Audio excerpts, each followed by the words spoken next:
Hello students, how are you today? Are you happy? I hope so. I hope so all students are happy and healthy. Students, मैं कपिल गिरधर एक बार फिर से आपका radiant learning YouTube channel पे स्वागत करता हूं और उम्मीद करता हूं कि आप प्रीवियस वीडियोस को अच्छे से देख रहे होंगे और आपको काफ़ी उनसे बेनिफिट भी मिल रहा होगा। स्टूडेंट देखिए, जैसा कि आप जानते ही हैं कि हम लोगों ने एक अभिनंदन बैच स्टार्ट किया हुआ है, उन्हीं की वीडियोस आपको मिल रही है और ये हमारा जो बैच है ये 79 डेज का है।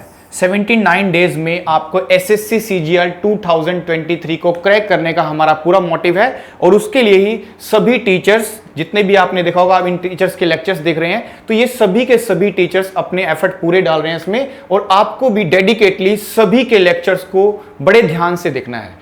ठीक है स्टूडेंट, जैसे आप ऑफलाइन में पढ़ते थे बिल्कुल उसी तरह से आपको इनके लेक्चर्स के नोट्स बनाने हैं, प्रैक्टिस करनी है और कोई डाउट रहता है तो आप कमेंट सेक्शन में छोड़ सकते हैं स्टूडेंट्स। जैसा कि आपने देखा होगा कि जब हमने इंग्लिश स्टार्ट किया था तो शुरू के जो 2 लेक्चर्स आपने देखा है, क्लास 1 क्लास 2, जिसमें इंट्रोडक्शन ऑफ इंग्लिश स्टार्ट किया था हमने कि जो भी हम लैंग्वेज को पढ़ रहे हैं तो उसको बनाने के क्या क्या मेथड है, उसमें कौन कौन से यूनिट्स का यूज किया जाएगा।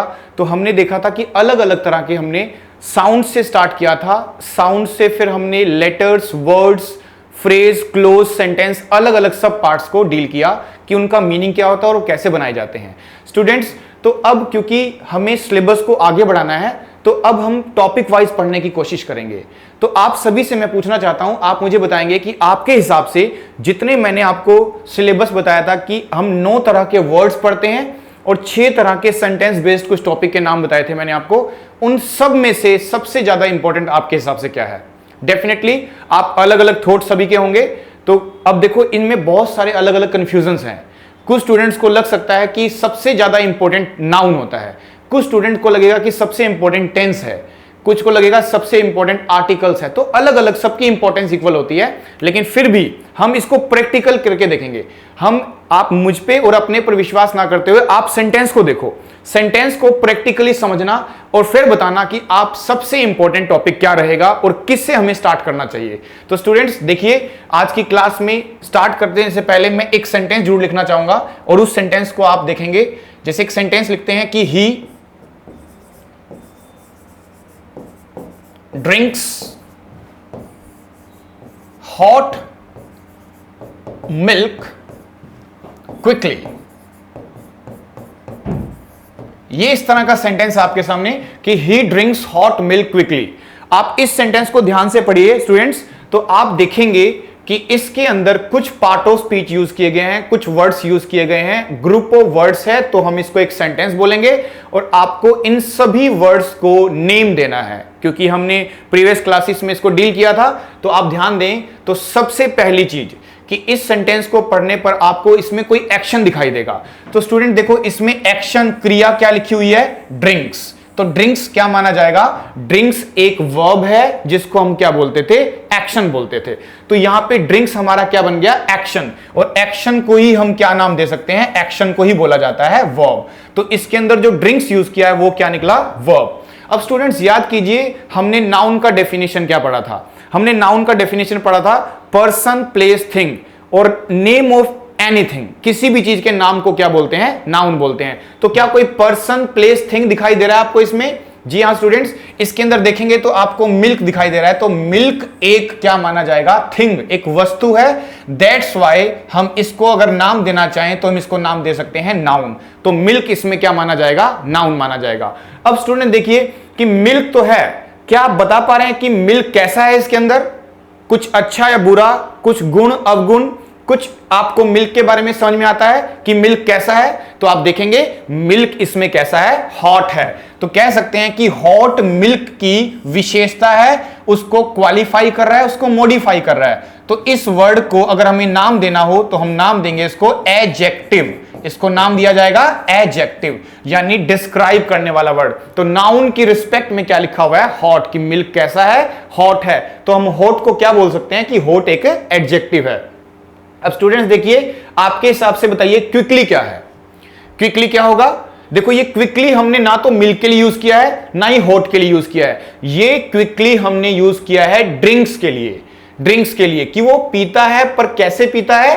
क्विकली। मिल्क पीता है पर कैसे पीता है? क्विकली। तो ये जो ड्रिंक्स लिखा हुआ है इसकी विशेषता पता चल रही है, इसकी क्वालिटी पता चल रही है कि वो कैसा है, इसमें कैसे पीता है, क्विकली। तो क्विकली को हम बोलेंगे यह एक एडवर्ब है। वर्ब की विशेषता, वर्ब को मॉडिफाई करने वाला वर्ड क्या होता है, एडवर्ब होता है। तो हम कह सकते हैं कि क्विकली किसके लिए यूज किया गया है, वर्ब ड्रिंक के लिए यूज किया गया है। ओके, टेल मी ही क्या है इसके अंदर।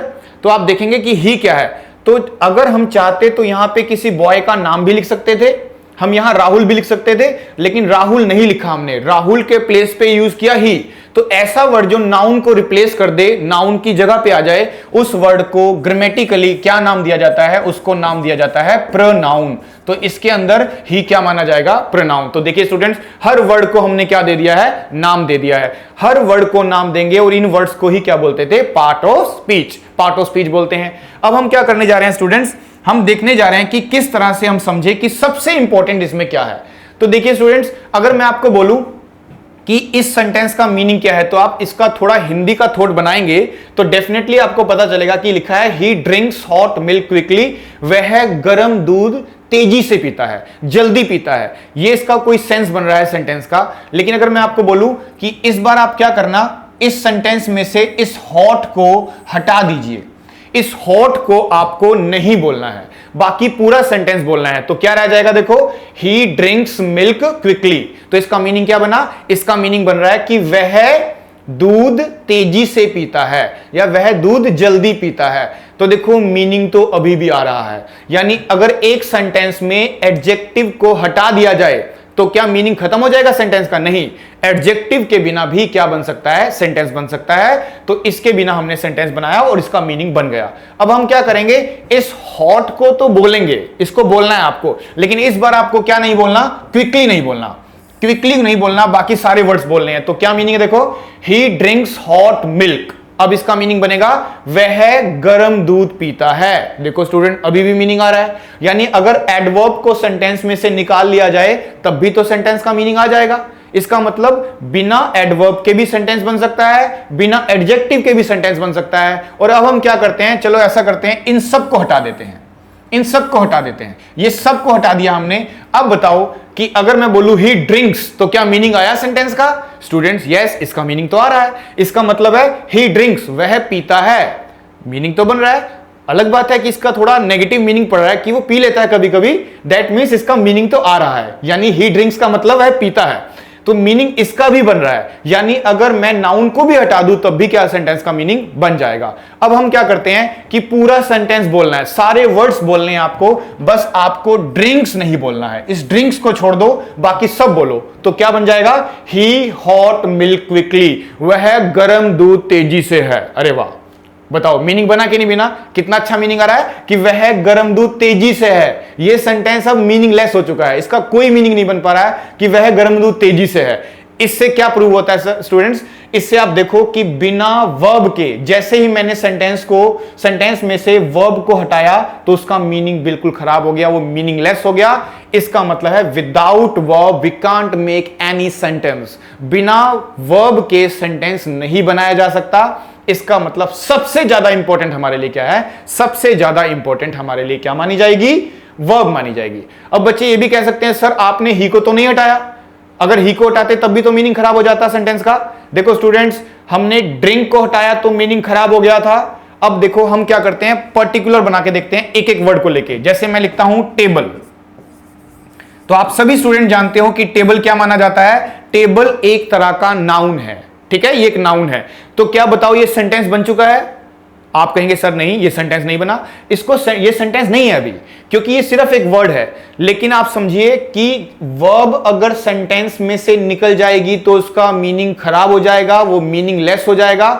लेकिन अकेला नाउन सेंटेंस बना सकता है? बिल्कुल नहीं। लेकिन वर्ब एक ऐसा पार्ट ऑफ स्पीच है जो अकेले अपने दम पर भी सेंटेंस बना सकता है। आप देखना चाहेंगे? देखिए हम क्या करते हैं, दुनिया का सबसे छोटा सेंटेंस बनाते हैं। इंग्लिश लैंग्वेज का सबसे छोटा सेंटेंस क्या है, हम सबसे छोटा सेंटेंस बना के दिखाते हैं जिसको बोलते हैं गो। गो का मतलब क्या होता है, जाइए। गो का मतलब क्या है, जाइए। और याद कीजिए स्टूडेंट, ऐसे ऐसे सेंटेंसेस को हम बोलते थे इंपेरेटिव सेंटेंस, जो कि वर्ब की फर्स्ट फॉर्म से स्टार्ट होता था। उसमें ऑर्डर दिया जाता था, कमांड किया जाता था, रिक्वेस्ट की जाती थी। और वर्ब की फर्स्ट फॉर्म से स्टार्ट होने वाले सारे सेंटेंसेस क्या माने जाते हैं, इंपेरेटिव। ऐसा कोई भी सेंटेंस जो वर्ब की फर्स्ट फॉर्म से स्टार्ट होता है, वो सेंटेंस हमारे लिए क्या बन जाता है, इंपेरेटिव सेंटेंस। तो ये हमारा क्या बना, इंपेरेटिव सेंटेंस। जैसे बोलते थे कम, कम का मतलब क्या होता है, आइए।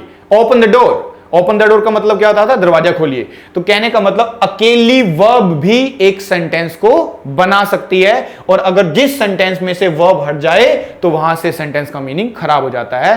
तो सबसे ज्यादा इंपॉर्टेंट, हालांकि इंपॉर्टेंट तो सारे ही हैं, एग्जाम्स में सब आपको सीखना होता है, सबको डिटेल में पढ़ना होता है, लेकिन क्योंकि हम बिगनर हैं अभी और हमने इंग्लिश को भी स्टार्ट किया है, तो मुझे सबसे पहले आपको सिखाना चाहिए वर्ब। वर्ब को सीखते सीखते आगे के पार्ट ऑफ स्पीच को आप ध्यान से पढ़ोगे तो आपका इंटरेस्ट बनेगा पढ़ने में।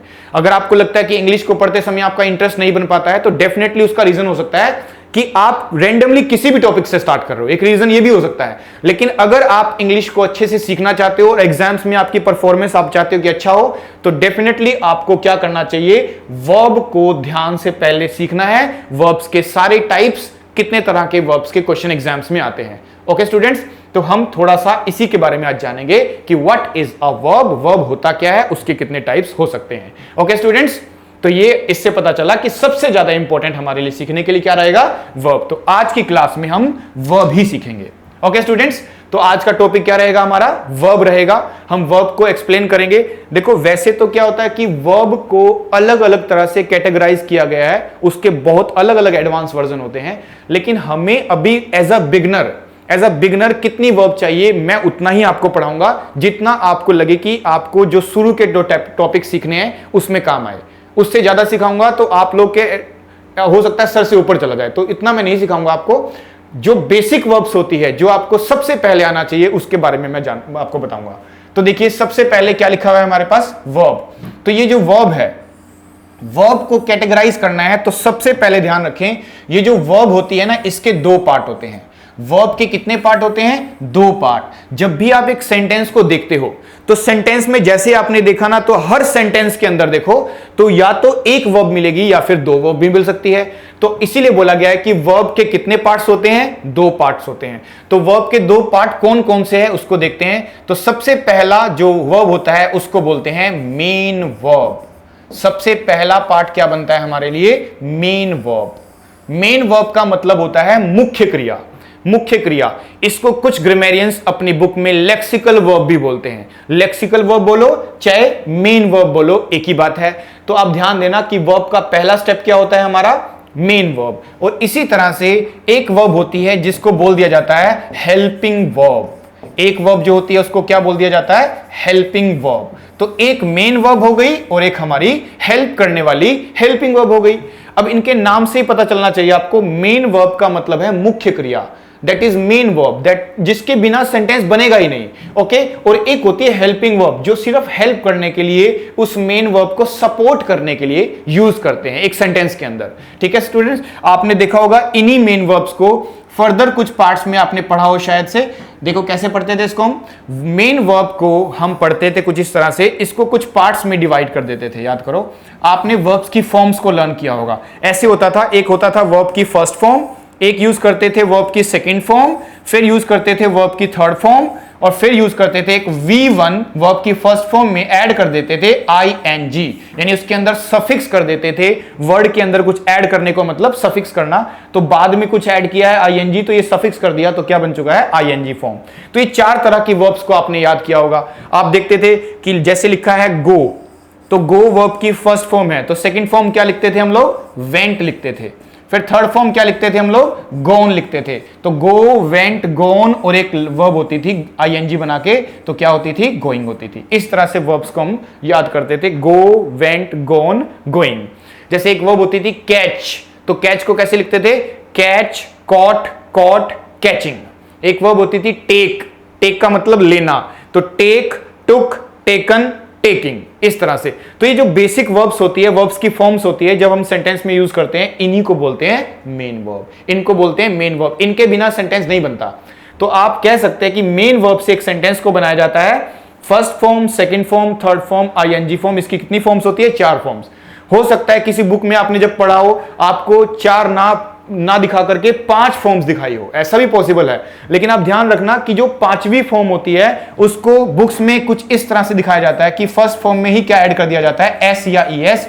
वो एक टेंस का पार्ट है, उसको याद करने की जरूरत नहीं होती है, उसको सीखने की जरूरत होती है। जब हम पढ़ेंगे प्रेजेंट इंडेफिनिट टेंस जो कि पहला टेंस होगा, उसमें सीख लेंगे कहां फर्स्ट फॉर्म लगता है और कहां फर्स्ट फॉर्म में एसईएस का यूज करते हैं। वो टेंस का पार्ट है, उसको याद करने की जरूरत नहीं पड़ेगी आपको। इसीलिए आपको 4 फॉर्म्स को याद करना चाहिए, first form, second form, third form और आईएनजी फॉर्म। ओके स्टूडेंट्स, तो ये हमारी हुई मेन वर्ब। तो ये मेन वर्ब है। उसके बाद एक होती है हेल्पिंग वर्ब। अभी हम इसके फंक्शंस को जानेंगे कि मेन वर्ब को क्यों यूज करते हैं और हेल्पिंग वर्ब को क्यों यूज करते हैं। लेकिन उससे पहले हम क्या सीखना चाह रहे हैं, उससे पहले हम देखना चाह रहे हैं कि कितने तरह की वर्ब्स हो सकती है। इसीलिए तो देखो, अब मैं लिखता हूं हेल्पिंग वर्ब्स। तो हेल्पिंग वर्ब्स में याद कीजिए सबसे पहली हेल्पिंग वर्ब क्या आती थी। जब आपने कभी भी इंग्लिश सीखने की कोशिश की होगी या इनिशियल स्टेज में हम लोग एक हेल्पिंग वर्ब यूज करते हैं जिसको मैं अपनी लैंग्वेज में लिखता हूं 3D। बच्चे कह रहे सर 3D तो मूवी होती है।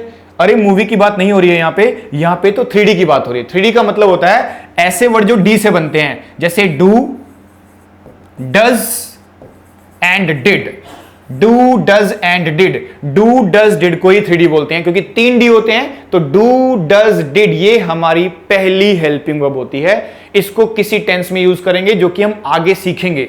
अभी मैं इसको दिखा रहा हूं कि ये सब हेल्पिंग वर्ब है। तो पहली हेल्पिंग वर्ब क्या ली जाती है? Do, does and did. फिर उसके बाद दूसरी हेल्पिंग वर्ब। तो दूसरी हेल्पिंग वर्ब जब हम लेते हैं वो होती है बी फॉर्म से। बी एक वर्ब होती है, तो बी की फॉर्म से हम एक सेकेंड हेल्पिंग वर्ब लेते हैं। जैसे बी को आपने देखा हो कि बी की प्रेजेंट फॉर्म क्या होती है? Is am are. Is am are. और उसकी लास्ट सेकेंड फॉर्म कौन सी होती है? वॉज और वर। तो इज एम आर और वॉज वर बी फैमिली से बिलोंग करती है। तो इसका मतलब दूसरी वर्ब हमें कहां से मिलती है? बी वर्ब से मिलती है। फिर उसके बाद आता है हैव फैमिली से। हैव फैमिली से कौन कौन सी हेल्पिंग वर्ब मिलती है हमें? हैव फैमिली से हमें मिलता है हैज, हैव, हैड। ये सब के सब हैव फैमिली वाली हेल्पिंग वर्ब्स है। तो ध्यान दे हेल्पिंग वर्ब कौन कौन सी हो सकती है? Do, does, did, is am are, was were, has, have और हैड। ये सब हेल्पिंग वर्ब है। इनको क्यों यूज करते हैं जो कि हमें आगे सीखना है। अभी मैं इनके नाम दिखा रहा हूं आपको। तो 3D, बी और हैव फैमिली से हमारी हेल्पिंग वर्ब आ गई। और बताइए स्टूडेंट्स, आपको कौन सा लगता है इसमें कौन सी हेल्पिंग वर्ब मैंने मिस कर दी है? आप कमेंट सेक्शन में डाल सकते हो। ठीक है स्टूडेंट्स, आगे कुछ और हेल्पिंग वर्ब्स के नाम है। अब नेक्स्ट स्लाइड में मैं थोड़ी और हेल्पिंग वर्ब के नाम लिखता हूं। यहां पे स्पेस कम है तो आगे देखते हैं। ओके स्टूडेंट्स, आप इसका स्क्रीनशॉट ले लेना, आराम से इसको देख लेना। देखिए स्टूडेंट्स, उसके बाद नेक्स्ट देखिए। तो नेक्स्ट हेल्पिंग वर्ब ही सिखा रहा हूं मैं आपको कि जो हेल्पिंग वर्ब है नेक्स्ट कौन सी है। तो नेक्स्ट जो हेल्पिंग वर्ब रहेगी वो कौन सी रहेगी? तो आपने देखा होगा कि हम मॉडल्स यूज करते हैं। मॉडल्स, तो मॉडल्स कितने होते हैं इंग्लिश में? इंग्लिश में 13 मॉडल्स होते हैं। 13 मॉडल्स होते हैं इंग्लिश में। इसको मॉडल्स बोलते हैं और मॉडल्स बोलते हैं। ठीक है स्टूडेंट्स, तो मॉडल्स कितने होते हैं हमारे पास? 13 मॉडल्स होते हैं। और कौन कौन से यूज करते हैं मॉडल्स? तो देखिए, सबसे पहला मॉडल होता है जिसको बोलते हैं विल एंड शेल। तो पहला मॉडल हुआ विल एंड शेल। देन होता है can and could. Can and could. फिर होता है विल और शेल। उसके बाद मे, माइट। May and might. फिर होता है would and should. Would and should. और नीड नॉट। नीड एक वर्ब होती है, लेकिन नीड नॉट को क्या बोल दिया जाता है? मॉडल। और एक होता है डेयर। डेयर का मतलब हिम्मत करना। और एक होता था टू वाले मॉडल्स। याद कीजिए, टू वाले कौन कौन से मॉडल्स होते थे? एक होता था यूज्ड टू, और एक हम यूज कर लेते थे ought to, OUGHT, ought to, ought to। और एक इन सब का लीडर होता था जिसको बोलते थे मस्ट। मस्ट, सबका मालिक एक मस्ट। और ये सब के सब क्या है? हमारे मॉडल्स हैं। और मॉडल्स के बाद अगर कभी मेन वर्ब आनी चाहिए तो वो कौन सी आएगी? First form. कभी भी मॉडल के बाद स्टूडेंट्स ना तो सेकंड फॉर्म आ सकता है, ना थर्ड फॉर्म आ सकता है, ना ही आईएनजी फॉर्म आ सकता है। अगर मॉडल है तो उसके जस्ट बाद, ये नहीं कहना कि उसके बाद, उसके जस्ट बाद वाला जो वर्ड होगा वो हमेशा कौन सी फॉर्म में होता है? फर्स्ट फॉर्म में। तो मॉडल्स के बाद हमेशा कौन सी फॉर्म आती है स्टूडेंट्स? फर्स्ट फॉर्म आती है। ये ध्यान रखेंगे आप। ठीक है, तो ये सब क्या है, मॉडल्स हैं, और मॉडल्स भी हेल्पिंग वर्ब ही होता है, ये ध्यान रखें। तो अब कितनी हेल्पिंग वर्ब हो गई हमारे पास, हमने 3D हेल्पिंग वर्ब देखा, बी फैमिली का देखा, है फैमिली का देखा, और बाकी जो 13 मॉडल्स होते हैं उनको भी क्या मान लिया जाता है, हेल्पिंग वर्ब। तो ये सब के सब क्या माने जाएंगे, हेल्पिंग वर्ब माना जाएगा इनको। ओके स्टूडेंट्स, आगे देखते हैं अब नेक्स्ट। अब आपके मन में एक डाउट आएगा, सर अब आपने बता दिया कि मेन वर्ब्स होती है और हेल्पिंग वर्ब्स होती है, तो आप अब बताइए कि इनको यूज क्यों करते हैं। तो सबसे पहले मैं बताना चाहूंगा कि why we use main verb. तो सबसे पहले सीखते हैं कि मेन वर्ब का मोटिव क्या होता है, मेन वर्ब को क्यों लिखा जाता है, इसका काम क्या है। तो वी यूज, साथ साथ आप नोट कर लीजिए, we use main verb, we use main verb for making a sentence,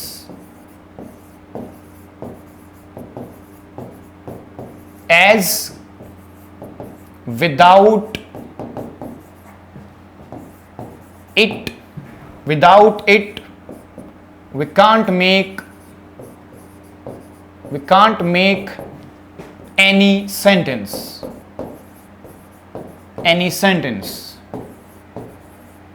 okay students, हम क्यों यूज कर रहे हैं इसको, तो इसका रीजन आपको बताया गया कि हम मेन वर्ब को क्यों यूज करते हैं। तो इसका रीजन होता है स्टूडेंट्स, हम मेन वर्ब को इसलिए यूज करते हैं क्योंकि we use main verb for making a sentence. एक सेंटेंस को बनाने के लिए हमें क्या यूज करना होता है, मेन वर्ब। एज, क्योंकि विदाउट इट, इसके बिना we can't make any sentence, इसके बिना हम बिल्कुल भी कोई सेंटेंस नहीं बना सकते। तो इसके बिना सेंटेंस को बनाना इम्पॉसिबल है, तो सेंटेंस नहीं बनाया जा सकता, इसीलिए ध्यान रखेंगे, इसलिए हम क्या इसको यूज करते हैं, मेन वर्ब को। तो ये फर्स्ट मोटिव हुआ हमारा मेन वर्ब का। उसके बाद नेक्स्ट देखते हैं कि ये मोटिव है मेन वर्ब का। अब नेक्स्ट मोटिव रहेगा हेल्पिंग वर्ब, कि why we use helping verb. तो हेल्पिंग वर्ब क्यों यूज करते हैं, उसको जरा देख लेते हैं। हेल्पिंग वर्ब का क्या क्या मोटिव है, तो सबसे पहले लिखिए why do we use helping verb. क्यों यूज करते हैं हेल्पिंग वर्ब, क्या रीजन है हेल्पिंग वर्ब का। तो आप समझे कि हेल्पिंग वर्ब का यूज करने का मीनिंग क्या है। एक सेंटेंस के थ्रू आपको शायद समझ में आ जाए ये बात। देखिए, अगर मुझे लिखना है she went to college, she went to college, वह कॉलेज गई। तो बताइए स्टूडेंट, कौन सा टेंस है ये। अगर आपने कभी भी बेसिक टेंस पढ़ा होगा तो आपने वर्ब्स की फॉर्म्स को देख के आप टेंस को डिसाइड कर लेते हैं। तो देखिए स्टूडेंट्स, ये जो गो की सेकंड फॉर्म लिखी है वेंट, तो ये वर्ब की कौन सी फॉर्म मानी जाएगी, सेकंड फॉर्म। और अगर ये सेकंड फॉर्म है तो आप कौन सा टेंस बोलेंगे इसको, आप इसको बोलेंगे प्रेजेंट इंडेफिनिट टेंस। और मुझे बनाना है इसका नेगेटिव फॉर्म। कैसे बनाएंगे नेगेटिव वर्ब, आप ऐसे लिखेंगे इसका नेगेटिव फॉर्म कि she not went to college, क्या ये सही रहेगा, या फिर she went not to college, या फिर आप क्या लिखेंगे she went to college not. ऐसा पॉसिबल है क्या, ऐसा भी नहीं कर सकते हैं। इसका मतलब है ना तो नॉट सब्जेक्ट को लगता है, ना वर्ब को यूज करते हैं, ना ही ऑब्जेक्ट को यूज करते हैं, तो फिर नॉट लगाते किसको हैं, यस। अब ध्यान दें कि अब हमें किसकी नीड पड़ेगी, हेल्पिंग वर्ब की। तो सबसे पहला मोटिव ध्यान से नोट कर लीजिए स्टूडेंट्स को कि सबसे पहला मोटिव क्या है। तो सबसे पहला मोटिव हेल्पिंग वर्ब का होता है, क्यों यूज करते हैं, तो वी यूज हेल्पिंग वर्ब्स, हम हेल्पिंग वर्ब्स को यूज करेंगे। तो we use helping verbs for making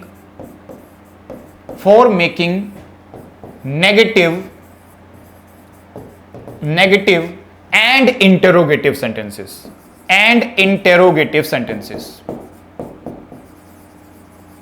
अगर आपको कभी भी नेगेटिव सेंटेंस बनाना है और इंटरोगेटिव सेंटेंस बनाना है तो डेफिनेटली आपको क्या यूज करना पड़ता है, हेल्पिंग वर्ब। हेल्पिंग वर्ब के बिना नेगेटिव सेंटेंस नहीं बनता है, इसीलिए इंटरोगेटिव और नेगेटिव यानी नकारात्मक और क्वेश्चन वाले सेंटेंस, क्वेश्चन करना है तब भी हेल्पिंग वर्ब चाहिए होगा। अगर आपको सेंटेंस को नेगेटिव फॉर्म में लिखना है तब भी तो आपको क्या चाहिए होगा, हेल्पिंग वर्ब चाहिए होगा। तो we use helping verb for making negative and interrogative sentence. Negative interrogative sentence को बनाने के लिए ही हम इसका यूज करते हैं। ओके स्टूडेंट्स, तो ये इसका पहला पॉइंट हो गया। और आप देखो, आप कमेंट सेक्शन में लिख सकते हो इसका नेगेटिव फॉर्म क्या होगा। हालांकि हम इसको डिटेल में बाद में पढ़ेंगे भी, लेकिन आपकी जो बेसिक नॉलेज है उसके अकॉर्डिंग आप चाहे तो इसको लिख सकते हैं कि शी वेंट टू कॉलेज का नेगेटिव क्या होगा। जिसके टेंस बिल्कुल क्लियर हैं, जिसने टेंसों को पढ़ा है अच्छे से, तो डेफिनेटली सेकंड फॉर्म का हेल्पिंग वर्ब याद होगा आपको। याद कीजिए 3D, डू, डज, डिड, तो उनमें से हम किसका यूज करते थे? डिड का। डिड हेल्पिंग वर्ब है, तो इसका नेगेटिव फॉर्म बनाने के लिए मुझे लिखना होगा शी डिड। और डिड क्योंकि हेल्पिंग वर्ब है तो इसको नोट लगाया जा सकता है, तो लिखेंगे शी डिडंट, इसको शॉर्ट फॉर्म में लिख देंगे शी डिडंट, और ये वेंट नहीं रहेगा, अब ये क्या बन जाएगा? Go. She didn't go to college, क्योंकि चाहे डू यूज करें, चाहे डज और चाहे डिड, इनके बाद हमेशा फर्स्ट फॉर्म आती है। सेकंड फॉर्म को भी हम फर्स्ट फॉर्म में चेंज कर देते हैं जब हम क्या यूज करते हैं? डिड, क्योंकि डिड पहले से ही पास्ट होता है तो दोबारा से पास्ट नहीं आता, इसीलिए डिड के बाद हम कौन सी फॉर्म लिख देते हैं? First form.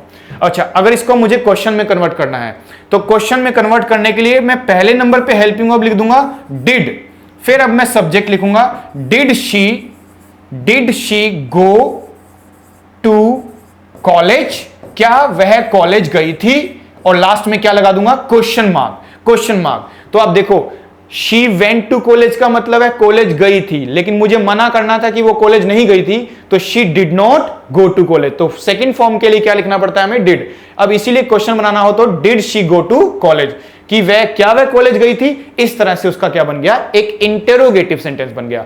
तो इसीलिए लिखा गया है ना कि नेगेटिव और इंटेरोगेटिव सेंटेंस बनाने के लिए हम क्या यूज करते हैं माय डियर स्टूडेंट्स?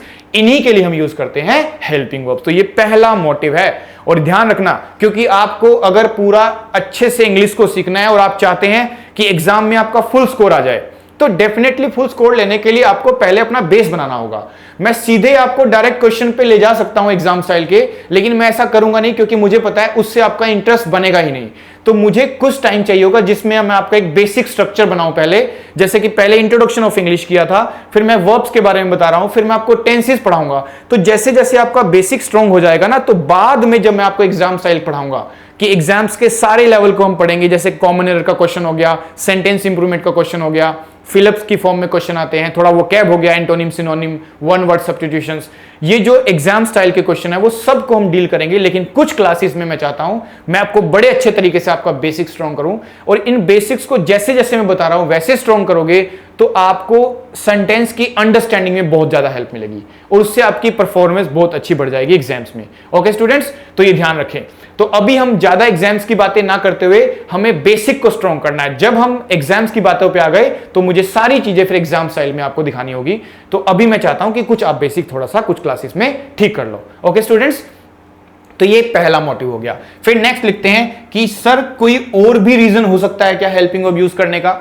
आप पे मैं छोड़ता हूं, आप बताइए। आप देखो, आपने जब टेंसेस को पहले कभी भी पढ़ा हो, हालांकि आपके क्लियर टेंस है कि नहीं है वो एक अलग बात है, लेकिन फिर भी आपके पास थोड़ी बहुत बेसिक नॉलेज जरूर होती है कि टेंस को आप कितने स्ट्रक्चर्स बनाते थे। तो 12 टेंस सीखते थे हम, तो याद कीजिए कि जब हम आईएनजी फॉर्म यूज करते थे, आईएनजी फॉर्म, तो कौन सा टेंस होता था स्टूडेंट्स? आप कमेंट सेक्शन में बता सकते हो कि कौन सा टेंस होता था जब हम वर्ब की फर्स्ट फॉर्म में क्या लगाते थे? आईएनजी फॉर्म लगाते थे। तो आप डेफिनेटली बोलोगे सर आईएनजी फॉर्म का मतलब वर्ब की फर्स्ट फॉर्म में आईएनजी लगाते हैं, गो का गोइंग करते हैं, कम का कमिंग करते हैं, तो इस टेंस का नाम होता था कॉन्टिन्यूअस टेंस। इसको क्या बोलते थे? Continuous tense. तो आपको ध्यान हो कि सारे कॉन्टिन्यूअस टेंस, चाहे वो सिंपल कॉन्टिन्यूअस हो चाहे वो परफेक्ट कॉन्टिन्यूअस हो, आईएनजी फॉर्म से बनता है, V1 प्लस आईएनजी फॉर्म से उसको बनाया जाता है। तो स्टूडेंट्स अगर सोचिए, मुझे आपके सामने एक सेंटेंस रखना है कि आई एम टीचिंग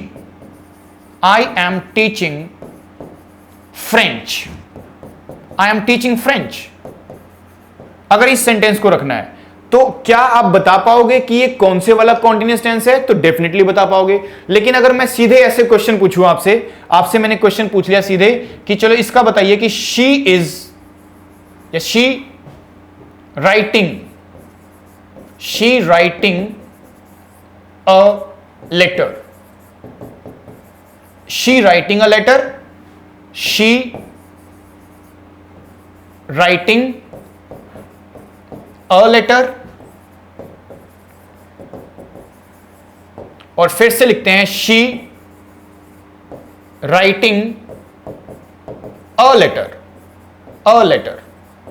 अब स्टूडेंट ध्यान से देखना इसको, हमने सब में आईएनजी फॉर्म यूज कर लिया है, तो क्या आईएनजी फॉर्म आपको बता सकता है ये कौन सा टेंस है? बिल्कुल नहीं बता सकता। आईएनजी फॉर्म से कभी नहीं पता चलता कि वो प्रेजेंट कॉन्टिन्यूअस है, पास्ट कॉन्टिन्यूअस है कि फ्यूचर कॉन्टिन्यूअस टेंस है। देखो अब हम इंग्लिश में देखो, जब जब इंग्लिश में प्रॉब्लम खड़ी होगी किसी भी तरह की, तो डेफिनेटली हेल्प करने के लिए क्या लिखना पड़ता है? हमें हेल्पिंग वर्ब लिखनी पड़ती है। जैसे हम नेगेटिव नहीं बना पा रहे थे तो एक प्रॉब्लम खड़ी हुई, नेगेटिव कैसे बनाए, तो हमने किसका यूज कर लिया था? हेल्पिंग वर्ब का। अब हमारे सामने प्रॉब्लम यह है कि हम टेंस को पहचान नहीं पा रहे हैं इन तीनों स्टेटमेंट में से कि कौन सा प्रेजेंट है, कौन सा पास्ट है और कौन सा फ्यूचर है। लेकिन ध्यान दीजिए, अगर यहां शी लिखा है ना, शी, तो अगर इस राइटिंग से पहले मैंने इज यूज कर लिया तो इज के आने से बन जाएगा प्रेजेंट कॉन्टिन्यूअस, क्योंकि आप सब जानते हैं इज एम आर प्रेजेंट का साइन होता है। अगर मैं लिखता हूं यहां पे was, she was writing a letter, इस वोज के आने से मैं ये बता पा रहा हूं आपको कि ये है पास्ट कॉन्टिन्यूअस। और अगर मैंने लिख दिया है शी विल और विल के साथ लगा दिया है बी, विल बी, तो विल याद कीजिए किसका साइन होता था? फ्यूचर का साइन। विल और शैल को हम फ्यूचर मानते थे ना, तो इसका मतलब she will be writing a letter का मतलब विल जो है वो क्या बन चुका है? फ्यूचर बन चुका है, फ्यूचर बन चुका है ये। इससे पता चलता है हमें कि जो विल है वो फ्यूचर का साइन है, तो ये फ्यूचर कॉन्टिन्यूअस बन गया, इज प्रेजेंट कॉन्टिन्यूअस बना रहा है और वॉज पास्ट कॉन्टिन्यूअस बना रहा है। तो तीनों के हमें टेंस के नाम पता चल गए। देखो आईएनजी ने सपोर्ट नहीं किया था, सपोर्ट कौन कर रहा है हमें? इज, एम आर, वॉज, वर, जिससे हमें पता चल पा रहा है कि टेंस कौन सा है। ओके स्टूडेंट्स, अब इससे एक बात समझ में आती है कि एक पर्पस तो हो सकता है नेगेटिव इंटेरोगेटिव बनाना, और दूसरा पर्पस नोट कर लीजिए स्टूडेंट्स। तो दूसरा पर्पस क्या होता है हेल्पिंग वर्ब का? सेकंड पर्पस होता है कि we use helping verbs, we use helping verbs for knowing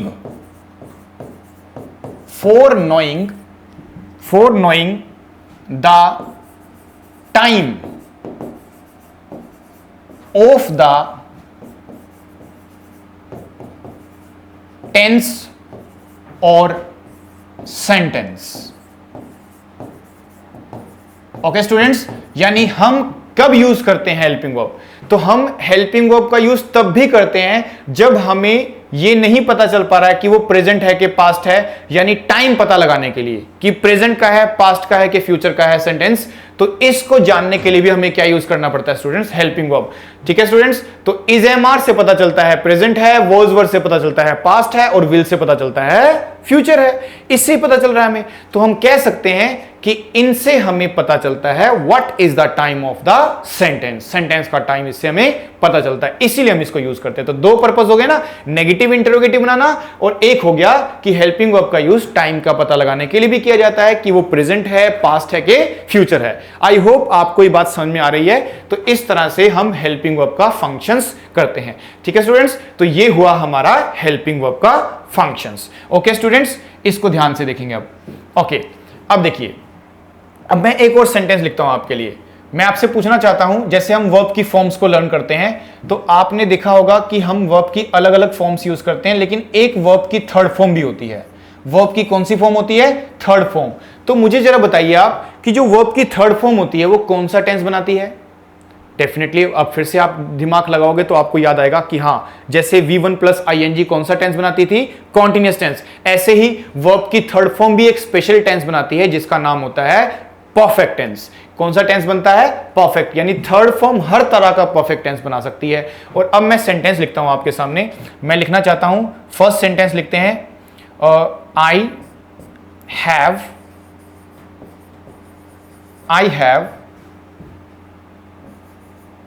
written a letter। I have written a letter। एक सेंटेंस में लिखना चाहता हूं आपके लिए, I had written a letter। और एक लिखते हैं हम, I will have written a letter, एक हम इस तरह से लिख देते हैं। ओके स्टूडेंट्स, अब देखिए जरा ध्यान से। तो अब मैंने ये 3 सेंटेंस आपके लिए लिख दिए हैं स्टूडेंट्स। अब इन तीनों के अंदर देखो, अगर आप ध्यान से देखेंगे ना तो आप इनका टाइम बता पाओगे, क्योंकि मैंने इसमें हेल्पिंग वर्ब को यूज किया है। अब देखो, हमें इस बात का पता चलता है कि जो थर्ड फॉर्म वर्ब की लिखी हुई है, इससे कौन सा टेंस पता चलता है हमें, कि जहां जहां थर्ड फॉर्म आएगी, और वो थर्ड फॉर्म हमेशा कौन सा टेंस बनाती है हमारे लिए, परफेक्ट टेंस बनाती है। पर इस हैव से पता चलता है, इस हैव से हमें यह पता चल रहा है कि हैव प्रेजेंट का साइन है, तो यह बना प्रेजेंट परफेक्ट। इस हैड पास्ट का साइन होता है, तो हैड से पता चलता है कि यह कौन सा टेंस हो गया हमारा, यह हैड हो गया हमारा पास्ट टेंस। और विल हैव, क्योंकि फ्यूचर में विल लगाते हैं, इसीलिए इससे पता चलता है ये फ्यूचर टेंस है। तो इस तरह से आपको डील करना होगा कि ये हेल्पिंग वर्ब का यूज करना है। हेल्पिंग वर्ब हमेशा किसके लिए यूज की जाती है, हमेशा टाइम को पूछने के, बताने के लिए, और साथ साथ नेगेटिव इंटरोगेटिव बनाने के लिए। तो 2 प्राइमरी पर्पज से हम हेल्पिंग वर्ब को यूज करते हैं। ओके स्टूडेंट्स, अब मुझे लगता है आपको ध्यान से समझ में आ गया होगा सारी चीजें कि मेन वर्ब को यूज कब करना होता है, सेंटेंस बनाना है। अगर सेंटेंस बनाना है तो वर्ब होनी चाहिए उसके अंदर, वो मेन वर्ब यूज कर सकते हैं। देखो, बिना मेन वर्ब के तो सेंटेंस कभी नहीं बनता, लेकिन ऐसा हो सकता है कि बिना हेल्पिंग वर्ब के सेंटेंस बन जाए। इसीलिए बोला जाता है कि मेन वर्ब को हमेशा सेंटेंस बनाने के लिए यूज करते हैं। अब उस सेंटेंस के अंदर अगर आपको टाइम पता लगाना है, प्रेजेंट का है कि पास्ट का, तो हेल्पिंग वर्ब यूज करोगे।